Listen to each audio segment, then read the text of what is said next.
ফিতরার টাকাটা কখন দেওয়া উচিত? টাকাটা কখন দেওয়া উচিত? ফিতরা এই রমজানের মধ্যে দেওয়া, ঈদের আগে, ঈদের নামাজের আগে, ঈদের দিনের আগে দিয়ে দেওয়া উচিত। কারণ এটা ফিতরাটা হচ্ছে রমজান এবং ঈদ উল ফিতরকে কেন্দ্র করে।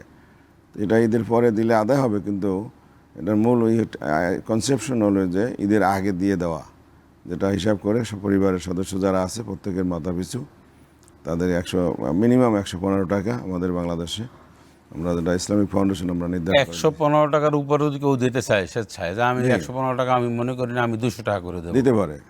অসুবিধা নেই। মিনিমাম মিনিমাম ম্যাক্সিমাম দানের তো সওয়াব আছেই, প্রত্যেকটা দানের পিছনে অনেক সওয়াব আছে। আর রমজানে 170-700 পর্যন্ত হয়।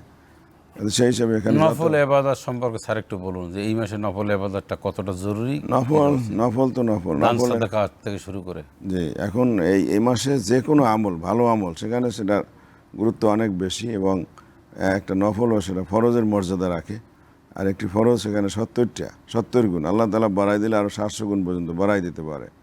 এই জন্য আমরা প্রত্যেকেই এই রমজান মাসকে গুরুত্ব দিয়ে এর পিছনে সময়টাকে কাজে লাগানো, কোনোভাবেই এই সময় যাতে নষ্ট না হয় সেজন্য নফল ইবাদত করা, নফল নামাজ পড়া যতটুকু সম্ভব হয়। যে ফজরের পরে আমরা সকালে উঠে কিছু নামাজ পড়া যায়, এশাক নামাজ, চাশতের নামাজ, রাতে আবার অনেক নামাজ আছে যেগুলো আমরা পড়ি। সেহরির সময় সাধারণত, অন্য সময় না পড়া হলেও তাহাজ্জুদের নামাজ সেহরির কারণে রাত্রে উঠেই 2-4 রাকাত নামাজ পড়া যায়, পরেও পড়া যায়।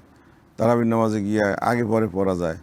কাজে এই যে সময়টা যাতে কাজে লাগে, বেহুদা সময় নষ্ট না হয়, সময়টাকে পূর্বার ইউটিলাইজ করা একজন বুদ্ধিমানের কাজ। বুদ্ধিমান রোজাদারের জন্য সবচেয়ে বেশি সওয়াবের যেহেতু মাধ্যম। আর আগামী রমজান আমরা পাবো কি না তার কোনো গুরুত্ব নাই, মানে গ্যারান্টি নাই। যে কোনো সময় আমরা হয়তো আল্লাহ রসুলের জন্য দোয়া করতেন রমজানের আগে, শাওয়াল এবং শাবান মাসে এবং রজব মাসে, যে আল্লাহুম্মা বারিক লানা ফি রজব ওয়া শাবান ওয়া বাল্লিগনা রমাদান, যে আল্লাহ আপনি আমাদেরকে রজব এবং শাবানে বরকত দান করুন এবং রমজান মাস পর্যন্ত আমাদের হায়াত বৃদ্ধি করে দিন।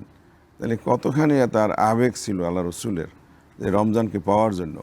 আর সেই রমজান আমরা পেয়েছি, এই জন্য এই রমজানের এই সময়টাকে কোনো সময়ই যাতে একটু নষ্ট না হয় সেদিকে খেয়াল করা, এবং যার যেভাবে সম্ভব নফল নামাজ, নফল ইবাদত, নফল দান সৎকার ব্যাপারে স্যার কাছের আত্মীয় স্বজনকে কীভাবে প্রাধান্য দেওয়া উচিত? নিকটতম, হ্যাঁ, আকরবিন, কাছে বলতে আকরবিন, নিকট আত্মীয় স্বজনদের দান করা, এবং প্রতিবেশী এবং আত্মীয়, তাদের নিকট প্রতিবেশী 2টা হক, আর নিকট আত্মীয় 3টে হক, প্রতিবেশী হিসেবে এবং নিকট আত্মীয় হিসেবে।